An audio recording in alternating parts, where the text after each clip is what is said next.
Hola. Para memorias de la sesión, como digo en mi trabajo cuando inicio la grabación de una reunión, en este video hago una reseña de la lista de cosas raras que aprendí en el año que está por terminar.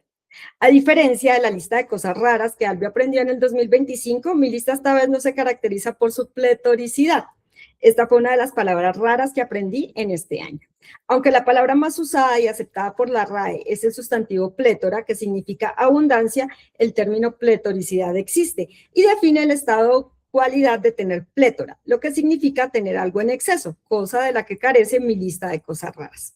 Estos días han sido de encontrarme con amigos y amigas y la mayoría coinciden que este año fue importante, diferente. Algunos incluso usaron el término metafísico para describirlo.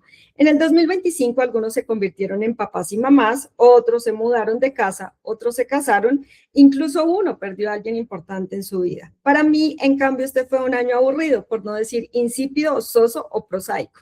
Más cosas, o mejor, palabras raras que aprendí en el 2025. Y aunque tuve que escudriñar entre los días en los que no pasó nada, con talento de minera logré hallar contenido para el video. Empecemos por la primera cosa rara que aprendí en enero de este año. Existe un libro misterioso llamado El manuscrito de Voynich, cuyo contenido no ha logrado ser descifrado porque está escrito en un alfabeto desconocido. Lo interesante es que el libro tiene ilustraciones de plantas, figuras astronómicas y siluetas humanas, lo que parece darle un propósito, además de que ha pasado por las manos de varios personajes históricos, como el emperador Rodolfo II de Bohemia, Wilfrid Voynich y Peter Krause. Actualmente está en la biblioteca de Yale y su contenido todavía desconcierta a los criptógrafos por la dificultad para encontrar un patrón que permita entender el lenguaje en el que está escrito.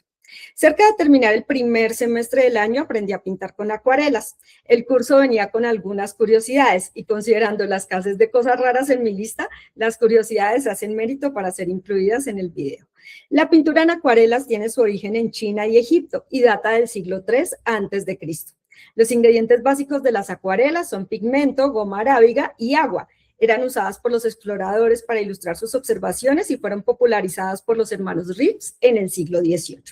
Algo que me parece raro es que el color blanco solo se usa para crear luces o transparencias y en cambio se conserva el color original del papel en las franjas con ese color. Algo que no es raro, pero sí interesante, es que la acuarela admite correcciones, por lo que se considera un arte honesto y fiel con la emoción del pintor. Muy útil cuando buscamos fortalecer nuestra resiliencia. Ya casi terminando el año me fui de vacaciones lejos de mi casa y no a trabajar, sino a descansar, cosa que ya per se es rara porque yo vivo para trabajar y no trabajo para vivir. Eso a mi juicio puede verse bien o mal desde el ángulo o el contexto en el que se mire. Algunos encuentran alivio en la fluoxetina y el clonazepam. Yo lleno mis vacíos y alivio mis tristezas con trabajo y ejercicio. Pero este video no es para justificar porque tengo 3 trabajos o porque laboro en promedio 14 horas diarias, sino para contarles las cosas raras que aprendí en mis vacaciones. En Nueva York, el primer destino de mis vacaciones, aprendí que en la ciudad se hablan más de 700 lenguas, porque muchos de sus habitantes son indígenas provenientes de Himalaya, África Occidental, el sudeste asiático y América Latina, cuya comunicación basada en lenguas nativas le ha dado a Nueva York el calificativo de ser la ciudad lingüísticamente más diversa del mundo. En Nueva York también aprendí que la isla Ellis, convertida ahora en el Museo de la Inmigración, fue la puerta de entrada de muchos inmigrantes a Estados Unidos.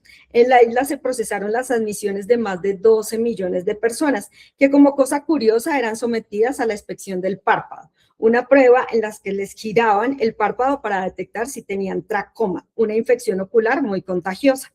En mi segundo destino, Washington, aprendí que de 1933 a 1974 existió en Estados Unidos la Orden Ejecutiva 6102, que prohibía a los ciudadanos la acumulación privada de oro en monedas, en bruto o en certificados. La norma los obligaba a entregar el oro a la Reserva Federal y en cambio recibían $20.67 por cada 31.1 gramos del metal. Los infractores de la orden eran multados con 10 años de prisión y una multa de hasta $10.000.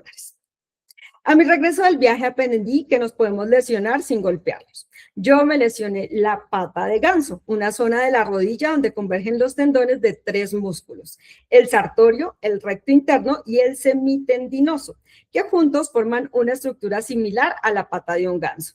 El síndrome de la pata de ganso es una condición muy dolorosa en la que se inflama esa área, pero que afortunadamente es tratable con reposo, fisioterapia y antiinflamatorios. Ahora que estamos en Navidad y en Garagoa se celebra el aguinaldo garagoense, les cuento que la fiesta inició hace 70 años con una tradición más antigua que consistía en rezar el Santo Rosario en una procesión alrededor del parque. Las personas que asistían llevaban luminarias y casillas y luego de los actos religiosos ocasionalmente encendían castillos o hacían carreras de vacas locas. Algo curioso que no sabía es que los diablos que adornan hoy el desfile existen porque en 1956 un joven, pícaro, como diría mi mamá, apareció en la festividad religiosa con una máscara de diablo asustando a los peregrinos. Finalmente, vayamos a otra lista de palabras raras que aprendí, o que mejor, integré en mi vocabulario en el 2025. Aprendí que antuvión significa de repente, que huevos sin H es necesidad, que el olor de la lluvia se puede describir con el término petricor y que la palabra murciélago existe y era justo la forma antigua para llamar a los murciélagos. Finalmente, una palabra que ahora uso mucho cuando me muevo sin un propósito, sangolotear,